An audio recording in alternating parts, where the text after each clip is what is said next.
Guys, I am second year medical student और आज मैं बहुत ज़्यादा इंपॉर्टेंट चीज़ बताने वाली हूँ जो है केमिस्ट्री। बहुत सारे डाउट थे कि केमिस्ट्री कैसे पढ़े, इनऑर्गेनिक केमिस्ट्री, ऑर्गेनिक केमिस्ट्री तो बहुत ही ज़्यादा समझ में नहीं आ रही। क्वेश्चन कर रही हूँ तो समझ नहीं आ रहे कैसे करूँ, फिजिकल केमिस्ट्री में कहाँ से पढ़ूँ, इनऑर्गेनिक कहाँ से पढ़ूँ, ऑर्गेनिक कहाँ से पढ़ूँ। ये जो सारी चीज़ें हैं मैं PYQs लगाऊँ या जो चैप्टर्स निकल गए हैं उनका क्या करूँ, जो कैसे पढ़ूँ, कहाँ से पढ़ूँ, रिवीजन नहीं हो पा रहा। पहले वाला पढ़ती हूँ तो आगे वाला भूल जाती हूँ, क्या करूँ मैं सब बताती हूँ। ठीक है, A to Z और शॉर्ट वीडियो होने वाली है क्योंकि मैं नहीं चाहती तुम्हारा टाइम वेस्ट बहुत ज़्यादा हो। एक छोटी सी वीडियो देखना चाहिए और है ना, ज़्यादा टाइम वेस्ट नहीं करना चाहिए अपना। चलो स्टार्ट करते हैं। सबसे पहली एक बात होती है कि फिजिकल केमिस्ट्री कैसे पढ़े। फिजिकल केमिस्ट्री पढ़ने के लिए अपन को ज़रूरी नहीं है कि अपन पूरा NCERT रटे। जैसे कि अपन को इनऑर्गेनिक और ऑर्गेनिक पढ़ने के लिए NCERT पढ़ना बहुत ज़्यादा ज़रूरी है। मैं तुम्हें बताऊंगी कौन कौन से इंपॉर्टेंट टॉपिक्स है, कहाँ कहाँ से पढ़ना चाहिए, सब बताऊंगी। ठीक है, सबसे पहली बात हो जाती है अपनी फिजिकल केमिस्ट्री पे। फिजिकल केमिस्ट्री पढ़े कैसे, कहाँ से पढ़े, क्या करें। ठीक है, फिजिकल केमिस्ट्री में से जैसे कि अभी 30 चैप्टर्स होते थे केमिस्ट्री में, अब हो गए हैं 7 चैप्टर्स हट गए, 9 चैप्टर्स हट गए, जो अब बचे हैं 21 चैप्टर्स ही बचे हैं खाली। तो अब उसका क्या करें, जो सारे चैप्टर्स हट गए वो हट के भी उसके अलावा जो दूसरे चैप्टर्स बचे हुए, जैसे मैं बता दूं S ब्लॉक हट गया, हाइड्रोजन हट गया, मेटलर्जी हट गया, ये सारे चैप्टर्स हट गए, तो उसका वेटेज जो होगा वो हट के कहाँ पे आ जाएगा। जैसे कि ब्लॉक्स हो गए, D ब्लॉक्स हो गया, F ब्लॉक हो गया, केमिकल बॉन्डिंग हो गया, कोऑर्डिनेट केमिस्ट्री, इन सब पे ना वेटेज बढ़ जाएगा। पहले जो इनके एक क्वेश्चन आते थे अब 3 क्वेश्चन आएंगे, क्योंकि जो S ब्लॉक, हाइड्रोजन और इन सब पे पहले जो क्वेश्चन आते थे, एक एक दो क्वेश्चन तो आते ही थे ना नीट में, तब वो सारे चैप्टर्स हट गए, तो उनके क्वेश्चन हट के वेटेज किसके ऊपर आ जाएगा, इन सारे चैप्टर्स के ऊपर आ जाएगा। ठीक है, मैं सारे चैप्टर्स का वेटेज बताती हूँ कि पहले कौन से आ चुके हैं और अभी कौन से आएंगे। ठीक है, इंपॉर्टेंट टॉपिक्स बताती हूँ मैं। सबसे पहले फिजिकल केमिस्ट्री को साइड में रखते हैं। सबसे पहले मैं तुम्हें फोटो लगा दूंगी, पर मैं बताती हूँ NCERT खोल दो या फिर एक पेपर पेन लो और उसमें मार्क करना चालू कर दो कि कितने क्वेश्चंस आए थे लास्ट 11 ईयर्स में इन चैप्टर्स में से। जैसे ब्लॉक्स होते हैं ना, S P D F, जो सारे कंपेयर करके बता रही हूँ मैं। अभी हट गए नहीं हट गए वो आई डोंट केयर, अभी मैं बता रही हूँ कि पिछले 10 या 11 साल का जो था वेटेज, कौन कौन से चैप्टर्स पे था सबसे ज़्यादा, वो सीक्वेंस वाइज बताती हूँ मैं। टॉप 10 चैप्टर्स जो आपको अगर बैठना ही है, आज बैठ के आप केमिस्ट्री चालू करने की सोच रहे हो तो क्या करोगे आप। आज मैं लाइव जा रही हूँ अनअकैडमी पे 5 to 6 PM और मैं सारी इंपॉर्टेंट चीज़ें होती है वो वहाँ पे बताती हूँ। वहाँ जाके मेरे को फॉलो करना, और जो लिंक होगी डिस्क्रिप्शन में मैं अपलोड कर दूँगी वो लिंक को, और लिंक को 5 से 6 बजे मैं लाइव क्लास लूँगी, उसको अटेंड करना। ठीक है, जितने भी ब्लॉक्स है उस ब्लॉक्स में से टोटल 97 क्वेश्चन आ चुके हैं पिछले सालों में, पिछले 11 सालों में। मतलब सोच रहे हो कितनी ज़्यादा इंपॉर्टेंस है। सबसे पहले रखना ब्लॉक्स को पढ़ना। फिर अब आता है केमिकल बॉन्डिंग। केमिकल बॉन्डिंग में बहुत लोगों को होता है कि दीदी मेरे को तो समझ ही नहीं आ रहा, डाउट हो रहा है, बहुत हो रहा है। मैं बताती हूँ आगे क्या करना है। ठीक है, chemical bonding is like second most, उससे 69 क्वेश्चन आ चुके हैं और ये बहुत ज़्यादा इंपॉर्टेंट चैप्टर है।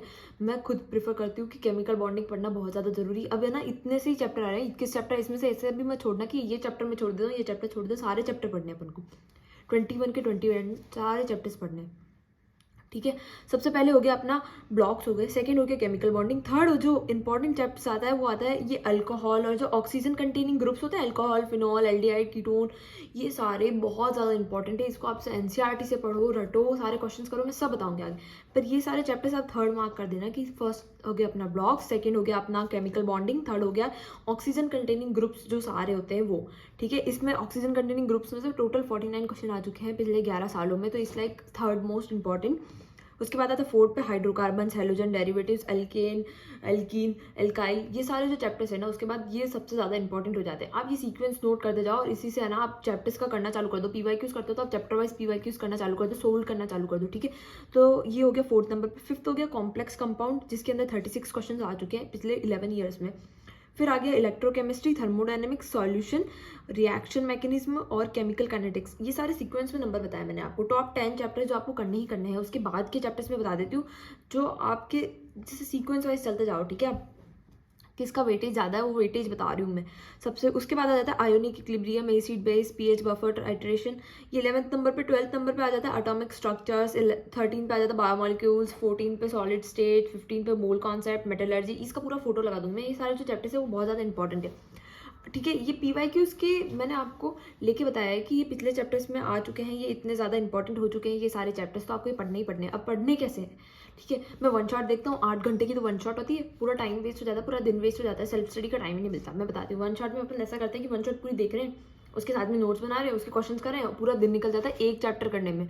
अभी अपने पास इतना टाइम नहीं है कि अपन एक चैप्टर करने में पूरा टाइम निकाले। वन शॉट देखिए आपने, मानो 8 घंटे की वन शॉट है, तो उससे आप इंपॉर्टेंट टॉपिक्स देख लो। फिर उसके बाद आपको क्या करना है, जैसे कि पूरा 2x पे चलाओ, आपको समझ आ जाएगा 2x पे। मैंने सारी वीडियोस 2x पे देखी है, ठीक है। 2x पे देखो, जो इंपॉर्टेंट है उसको आगे बढ़ा के देखो, जो टाइम वेस्ट हो रहा है उसको आगे बढ़ाओ, जो इंपॉर्टेंट है वो सारी चीज़ें पे फोकस करके देखो। 8 घंटे की वीडियो को आप कैसे भी करके 3 घंटे में कंप्लीट करो, ठीक है। अब आपको लगाना है उसके बाद में क्वेश्चंस। आपने चैप्टर का कॉन्सेप्ट समझ लिया, मान लो आप कोई भी चैप्टर पढ़ रहे हो, केमिकल बॉन्डिंग पढ़ रहे हो, उसका वन शॉट देखा, उसका आपने वन शॉट देख लिया, 3 घंटे में कंप्लीट कर दिया। अब उसके क्वेश्चन लगाओ, लास्ट के अगर 10 क्वेश्चन आपने लगाए और सारे सही हो गए ना, तो वन शॉट देखने का फायदा हुआ। अगर गलत हुआ ना तो फिर आपको कोई फायदा नहीं हुआ, आपने टाइम वेस्ट किया 3 घंटे बैठ के। तो ठीक है, अपन को सबसे पहले क्या करना है, वन शॉट देखी, ठीक है, क्वेश्चन लगाने की प्रैक्टिस कर ली, लग रहा है तो ठीक है, नहीं लग रहा तो ठीक है। अगर अपन इनऑर्गेनिक या ऑर्गेनिक की बात करें तो एनसीईआरटी रट लो। एनसीईआरटी से डायरेक्ट क्वेश्चन उठ के आए हैं। मैं क्वेश्चन बताती हूँ, जैसे कि एक क्वेश्चन था, इंडेक्स क्वेश्चन था, ठीक है। एक डायरेक्ट क्वेश्चन आया था केमिस्ट्री से, जो इंडेक्स क्वेश्चन था 8.9 क्वेश्चन था, जिसमें था copper plus ions is not stable in sequence, ये करके क्वेश्चन है। वो direct to direct first question आया था केमिस्ट्री का, जो डायरेक्ट एनसीईआरटी से उठ के आया था। तो जो एनसीईआरटी के अपन केमिस्ट्री पढ़ते हैं ना, इनऑर्गेनिक या ऑर्गेनिक कैसे पढ़े, बहुत बच्चे पूछते हैं ऑर्गेनिक कैसे पढ़े, इनऑर्गेनिक कैसे पढ़े, याद नहीं हो रही। मंत्र है एनसीईआरटी, लिटरली एनसीईआरटी आपको एक से क्या 4 बार पढ़नी पड़ेगी, तभी जाके आपको कंफर्म होगा। ऐसा नहीं कि आप लाइन टू लाइन रट रहे हो, रटना इट्स लाइक एक तरफ हो जाता है, आप उसे पढ़ रहे हो और फिर जो क्वेश्चन है वो सॉल्व करो। उसके इंडेक्स क्वेश्चन, उसके पीछे जो क्वेश्चन दे रखे हैं, उसके मॉड्यूल्स में जो क्वेश्चन है आपके पास, जो पीवाईक्यूज है, सॉल्व पीवाईक्यूज है, वो सारे करने बहुत ज़्यादा जरूरी। तो ये लिख के ले लो कि एनसीईआरटी। अब अपन फिजिकल केमिस्ट्री में एनसीईआरटी इतनी ज़्यादा जरूरी नहीं, आपने एक बार रीड किया, उसके इंडेक्स क्वेश्चन करो, वो बहुत ज़्यादा जरूरी है। उसके पीछे के जो क्वेश्चन दे रखे हैं वो बहुत ज़्यादा जरूरी, ये जो सारे क्वेश्चन करना बहुत ज़्यादा जरूरी। बहुत बार ऐसा होता है कि इनऑर्गेनिक केमिस्ट्री, ऑर्गेनिक केमिस्ट्री में बहुत डाउट होता है कि है ना, ये असोसिएशन रीजनिंग वाले क्वेश्चन बहुत ज़्यादा कंफ्यूज कर देते हैं। तो उसके लिए आपको क्या करना है, एनसीईआरटी पढ़नी है। उसके अंदर जो बिकॉज वाला वर्ड होता है या फिर देयरफॉर, ऐसे वर्ड्स लिखे होते हैं ना, उसको लाइन को अंडरलाइन कर दो, वो सारे बहुत इंपॉर्टेंट होते हैं और सबसे ज़्यादा टाइम कंज्यूमिंग क्वेश्चन होते हैं जो अपन नीट में देते हैं। तो बहुत ज़्यादा स्ट्रेस हो जाता है कि यार ये क्वेश्चन लाइन तो मैंने पढ़ी थी पर इसका आंसर सही क्या, कंफ्यूज हो जाते हैं।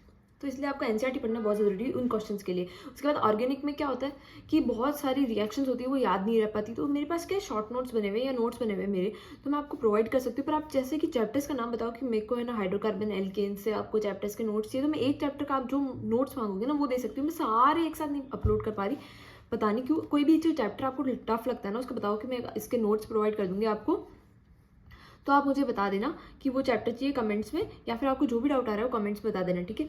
अभी ये बात हो गई। अब मैं बताती हूँ कि जैसे कि किसका वेटेज हट के किसके ऊपर आ जाएगा, ठीक है। अभी सबसे पहले अपन बात करते हैं इनऑर्गेनिक केमिस्ट्री की। अब जैसे कि एस ब्लॉक हाइड्रोकार्बन्स और मेटलर्जी और हाइड्रोजन ये सब हट चुका है ना, तो अब अपन को क्या करना है कि ये डी ब्लॉक, एफ ब्लॉक, इनको बहुत अच्छे से पढ़ना है, जिसको अपन साइड में डाल देते थे। अब जैसे उसमें 2 क्वेश्चन आते थे, 5 क्वेश्चन आने की चांसेस हो जाएगी। केमिकल बॉन्डिंग, यार ये बेटा बहुत ज़्यादा इंपॉर्टेंट चैप्टर है, इसको पढ़ के ही जाना, रट के जाना, बोले सारे क्वेश्चन करो, इससे 100 या 50 क्वेश्चन लगाओ, इतना परफेक्ट कर लो इस चैप्टर को। ये बहुत इंपॉर्टेंट क्वेश्चन है, इसमें से आपके 7 क्वेश्चन तक बन सकते हैं, इतना ज़्यादा इंपॉर्टेंट। कोऑर्डिनेट केमिस्ट्री हो गई, आपकी केमिकल बॉन्डिंग हो गया। अब आता है फिजिकल केमिस्ट्री में, इसमें सॉलिड स्टेट हट गया, सरफेस हट गया।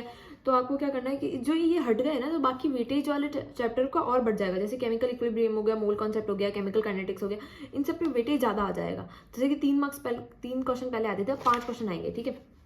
अब आगे ऑर्गेनिक की बात, तो इसमें पॉलीमर्स हट गया, chemical chemistry in everyday life हट गया। तो इसकी क्या जीओसी और इन पे ना ज़्यादा वेटेज आ जाएगा। जैसे पहले 3 क्वेश्चन आते थे, 5 क्वेश्चन आएंगे, ऐसा वेटेज ज़्यादा हो जाएगा। तो अपन को केमिस्ट्री जो है ना बहुत अच्छे से करनी है, तभी अपने जाके ऐसे गवर्नमेंट कॉलेजेस में मार्क्स आ सकते हैं, तभी अपने 170 मार्क्स आ सकते हैं। अभी भी अपने पास टाइम है कि आप बहुत अच्छा कर सकते हो। सीधी सी बात है, फिजिकल केमिस्ट्री में जितने क्वेश्चन लगाने उतने क्वेश्चन लगाओ, ज़्यादा से ज़्यादा जितने क्वेश्चन हो सकते हैं वो करो। सारी एनसीईआरटी के क्वेश्चन कर लो, एक भी क्वेश्चन ऐसा मत छोड़ना एनसीईआरटी के साइड में ब्लॉक बना हुआ वो छोड़ दिया आपने, सारे क्वेश्चन करने फिजिकल केमिस्ट्री में एनसीईआरटी के, ठीक है। अपने मॉड्यूल से कर लिया आपने, सारे क्वेश्चन कर लिया, क्वेश्चन प्रैक्टिस हो गया। फिर आता है मॉक टेस्ट की बारी। मॉक टेस्ट लगाओ, जरूरी नहीं सारा, बहुत बच्चों का डाउट होता है कि मॉक टेस्ट से पहले सारा सिलेबस कंप्लीट नहीं हो पाता। आई नो, अगर 4 चैप्टर मॉक टेस्ट में केमिस्ट्री के आ रहे हैं ना, तो 3 चैप्टर तो ऐसे परफेक्ट करके जाओ, और एक चैप्टर अगर बच रहा है तो उसके आप फॉर्मूलाज देख लो, फॉर्मूला शीट तैयार करो। इसमें भी शॉर्ट नोट्स और फॉर्मूला शीट बहुत मायने रखती है। आप कितनी बार एनसीईआरटी पढ़ोगे, एक एनसीईआरटी होगी आपने 15-20 बार पढ़ ली, पर आपके जब लास्ट के 1 मंथ में आपको रिवाइज करना होगा, लास्ट के 1 दिन में आपको पूरी केमिस्ट्री पढ़नी होगी, तब आपके एक पेज पढ़ोगे नहीं ना, तब आपके आएंगे नोट्स काम में। इसलिए नोट्स बनाओ, बहुत ज़्यादा इंपॉर्टेंट है। शॉर्ट नोट्स बनाओ, जो इंपॉर्टेंट है वो बनाओ, नहीं है तो मैं बना के दूंगी, जो चैप्टर मांगूंगी वो वाले चैप्टर्स के नोट्स बना के दूंगी, ठीक है। फिजिक्स के हो गए, फिजिक्स के बहुत बच्चे फॉर्मूला शीट मांग रहे हैं, आई नो, पर कोई चैप्टर तो बताओ जिसके मैं अपलोड करूँ कि जैसे कि मान लो मुझे करंट इलेक्ट्रिसिटी के नोट्स थे, मैं उसके नोट्स दूंगी, ठीक है। ये बात हो गई। अब आ गई अपने मॉक टेस्ट की बात। मॉक टेस्ट आपको देने ही देने हैं, मॉक टेस्ट से भागना नहीं। और मॉक टेस्ट को कभी भी नीट से कंपेयर मत करो। नीट अलग चीज़ है, मॉक टेस्ट अलग चीज़ है, ठीक है। मॉक टेस्ट में अगर आपके 550 मार्क्स भी आ रहे हैं तो टेंशन, मतलब आपके नीट में 600 प्लस आ सकते हैं। दोनों का अलग अलग वेटेज होता है। थोड़ा मॉक टेस्ट हार्ड बनाते हैं कि अपन और प्रैक्टिस करें, पर ऐसा नहीं है कि मॉक टेस्ट में बिल्कुल ही हम तैयार होकर नहीं जा रहे, बिल्कुल प्रैक्टिस नहीं कर। मॉक टेस्ट में भी आप फुल से फुल लाने की कोशिश करो। मॉक टेस्ट में आप 600 प्लस लाने की कोशिश करो, ठीक है। ये बात हो गई। अब आता है कि